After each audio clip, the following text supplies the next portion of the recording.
Hello बच्चों, तो चलिए आज हम करते हैं class 9 chapter 6 lines and angles. इसका पहले बेसिक से इंट्रोडक्शन देख लेते हैं थोड़ा। तो चलिए बेसिक टर्म्स की बात करते हैं, जैसे लाइन क्या होती है। देखिए यूक्लिड ज्योमेट्री में आपने पढ़ा होगा कि बहुत सारे पॉइंट मिलके लाइन फॉर्म करते हैं, ठीक है। तो ये मान लीजिए हमने यहाँ पे लाइन बना दी, ठीक है। ये लाइन ना इनफाइनाइट होती है जब तक हम इसका सेगमेंट ना बना ले, ठीक है। इधर भी इनफाइनाइट है ये, इधर भी इनफाइनाइट है ये। मान लिया हमने इसको ऐसे कर दिया, ठीक। ये लाइन थी आपके पास, इसको हमने सेगमेंट काट लिया यहाँ से यहाँ तक, जैसे 5 सेंटीमीटर 2 सेंटीमीटर हो गया। ये क्या होगा? लाइन सेगमेंट होगा, ठीक है। तो लाइन और लाइन सेगमेंट में कंफ्यूज मत होइएगा। रे क्या होती है? देखिए आप फिजिक्स में पढ़ते होंगे, वहाँ पे आपने प्रॉपर्टीज़ ऑफ लाइट पढ़ी होंगी, जहाँ पे हम रे डायग्राम्स प्लॉट करते हैं। तो देखिए रे क्या होती है, कुछ ऐसे करके, ठीक है। इसके हमें सिर्फ एक साइड में एरो लगाना होता है, इधर नहीं, ठीक। और अब एंगल की बात करते हैं। देखिए जब भी दो रेज, जैसे एक रे तो यहाँ से चली इस पॉइंट से, ठीक है, इधर गई, और एक रे इधर है, ठीक। इनके बीच में जो ये फॉर्म होगा ना यहाँ से यहाँ तक, इसको हम एंगल कहते हैं। ये आपको पता ही होगा, लेकिन बस कंडीशन यही है इसमें कि एक ही पॉइंट से फॉर्म होनी चाहिए दोनों रेज। तो चलिए अब टाइप ऑफ एंगल्स की बात कर लेते हैं। देखिए सबसे पहले देखते हैं अक्यूट एंगल। अक्यूट एंगल जो है वो 90 से कम और 0 से बड़ा, ठीक है। अक्यूट एंगल कौन सा होता है? जो 0 से बड़ा हो लेकिन 90 से छोटा हो। जैसे हम यहाँ बना लेते हैं, ठीक, ये 90 से कम है कुछ, ठीक है। अब बात आती है राइट एंगल की। राइट एंगल कौन सा होता है? देखिए राइट एंगल होता है 90 डिग्री का एंगल, ठीक है। ये आपके याद में रहेगा शायद।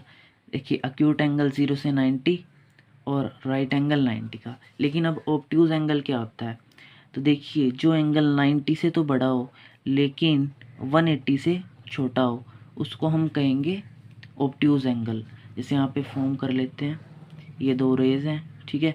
ये एंगल 90 से तो बड़ा होगा और 180 से छोटा होगा, ठीक है।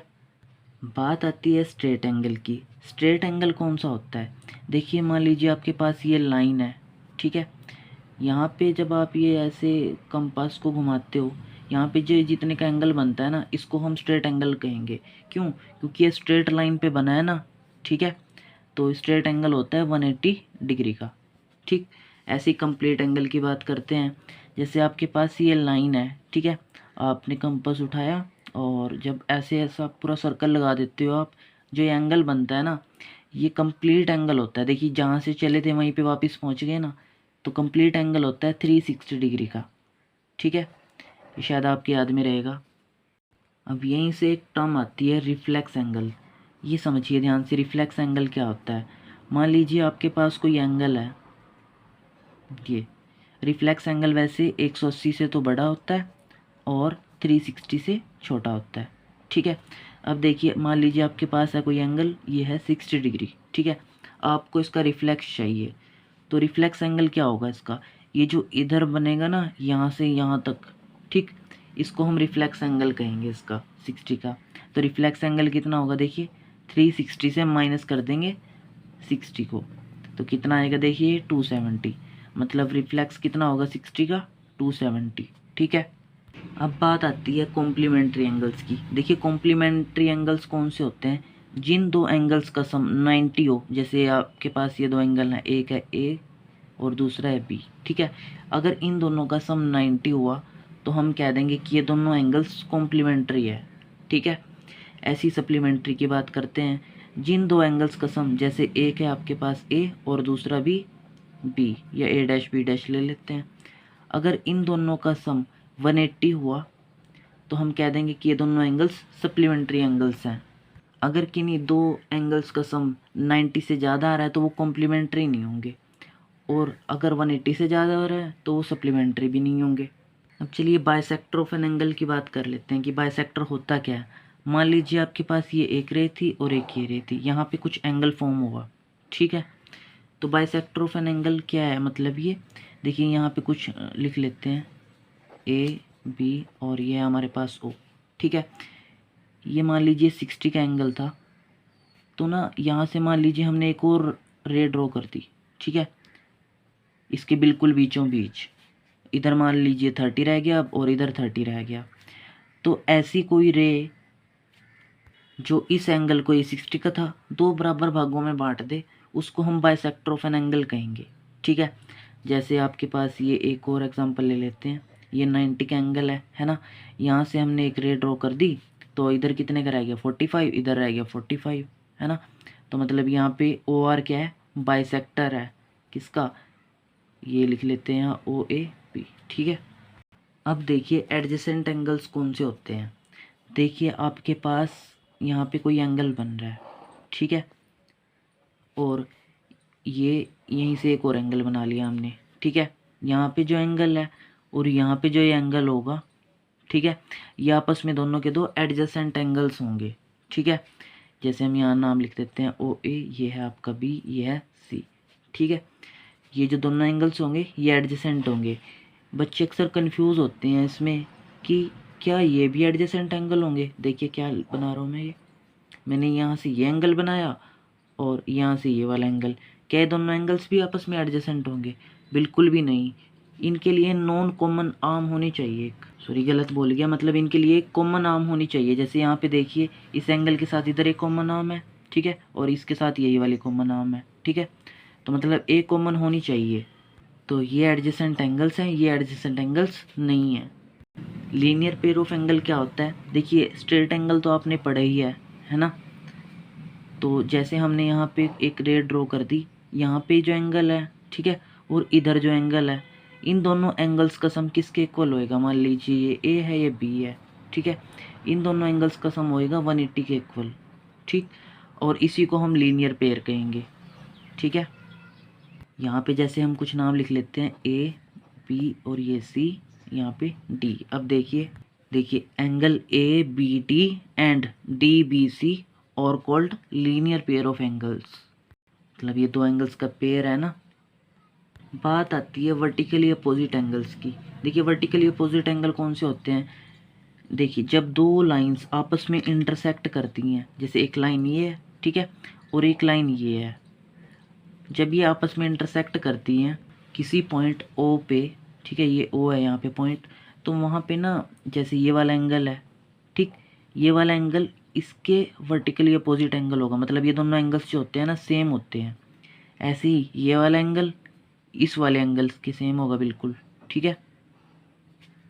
अब इंटरसेक्टिंग लाइंस कौन सी होती हैं? ये तो हमने पढ़ ही ली यहाँ पे, है ना। जब दो लाइंस आपस में ऐसे इंटरसेक्ट करती हैं किसी पॉइंट पे, उनको हम इंटरसेक्टिंग लाइंस कह देते हैं। देखिए बात आती है ट्रांसवर्सल की। ये क्या होता है? देखिए a line which intersect two और more lines at distinct point is called a transversal. मतलब आपके पास कोई भी दो लाइंस है, जैसे एक लाइन हमने ये बना दी, ठीक है, और एक लाइन हमने ये बना दी, ठीक है। इन लाइंस को, दोनों लाइंस को कोई लाइन इंटरसेक्ट कर देती है ऐसे, ठीक, इसको हम ट्रांसवर्सल कहेंगे, लाइन एल। जैसे ये लाइन एल है, ये एम है, ये एन है, तो यहाँ पे ट्रांसवर्सल कौन सा है? एल, क्योंकि एल ने एम और एन इन दो लाइंस को दो पॉइंट पे कट किया है। अब यहाँ पे जैसे मैं कुछ नाम दे देता हूँ एंगल्स को, यहाँ पे जो एंगल भी तो फॉर्म हो रहे हैं ना, ये जैसे ये एंगल 1 है आपका, ये एंगल 2 है आपका, ठीक है। ऐसे ये एंगल है आपका 3, ये एंगल है 4। इधर भी बना लेते हैं, यहाँ से एंगल 5 से शुरू करते हैं, 5, इधर हम 6 बना लेते हैं, ये 7 और ये 8। अब ध्यान से ये चीज़ देखिएगा, देखिए इनमें एक्सटीरियर एंगल कौन से होंगे? देखिए जो इस लाइन के ऊपर होंगे और इस लाइन के नीचे होंगे, यानी कि बाहर होंगे, उनको तो हम एक्सटीरियर एंगल कहेंगे। जैसे कौन से हैं एक्सटीरियर एंगल? 1 2 7 एंड 8, ठीक है, ये एक्सटीरियर एंगल हो गए। इंटीरियर एंगल कौन से होंगे? जैसे 3 4 5 6, ठीक है। अब पहले क्रोस्पोंडिंग एंगल देख लेते हैं कौन से होते हैं। देखिए एंगल 1 का क्रोस्पोंडिंग एंगल 5 होता है, ठीक है। ऐसे ही एंगल 2 का क्रोस्पोंडिंग एंगल 6। अब जैसे है यहाँ पे 4 का क्रोस्पोंडिंग एंगल 8 होएगा और 3 का क्रोस्पोंडिंग एंगल 7, ठीक है। अब देखिए अल्टरनेट इंटीरियर एंगल्स कौन से होंगे? जैसे यहाँ पे है, इसको समझ के रखिएगा, अल्टरनेट इंटीरियर कौन से होते हैं। देखिए ये जो एंगल होगा इधर से, ठीक है, अल्टरनेट इंटीरियर की बात कर रहे हैं, इंटीरियर तो ये चारों हैं, है ना, लेकिन अल्टरनेट इंटीरियर देखिए 4 का होगा 6 और 3 का होगा 5। ठीक है, ये समझ के रखिएगा अच्छे से। अल्टरनेट इंटीरियर एंगल में एंगल 4 एंगल 6 के इक्वल होगा और एंगल 3 एंगल 5 के इक्वल होगा। ऐसे ही अल्टरनेट एक्सटीरियर एंगल बनेंगे, एंगल 1 एंगल 7 के इक्वल होगा, ठीक है, और एंगल 2 एंगल 8 के इक्वल होगा। अब आती है बात एंगल सम प्रॉपर्टी की। देखिए एंगल सम प्रॉपर्टी क्या होती है, किसी भी ट्रायंगल के 3 एंगल्स का सम जो होता है ना, वो किसके इक्वल होता है, 180 के इक्वल। ठीक है, तो जैसे हमारे पास ये एंगल है ए, ये है बी, ये सी, इन तीनों एंगल्स का सम कितना होएगा, 180 डिग्री। ठीक है, ये angle sum property of triangle है। अब यहाँ से एक बहुत अच्छी चीज़ निकल के आती है, उसको ध्यान से समझिएगा। ठीक है, जैसे आपके पास ये ट्रायंगल थी सेम है, और यहाँ पे क्या लिया था आपने, ए, ये बी, और ये आपका सी है। देखिए अगर हमने इसको थोड़ा सा और प्रोड्यूस कर दिया इधर, यहाँ पे जो एंगल बनेगा, मान लिया डी, ये जो एंगल डी होगा ना, यहाँ पे जो दो एंगल्स हैं इन दोनों के सम के इक्वल होगा, मतलब A plus B equal to D. ठीक है, डेफिनेशन देखिए, if a side of a triangle is produced the exterior angle so formed is equal to the sum of interior opposite angles. ठीक है, इसके अपोजिट एंगल्स हैं ना ये दोनों के दो। तो चलिए फ्रेंड्स, अभी के लिए तो वीडियो में इतना ही। इसमें जो कुछ रह गया वो हम क्वेश्चंस के साथ साथ देख लेंगे। और अगर आपको वीडियो अच्छा लगा है तो शेयर करना मत भूलिएगा।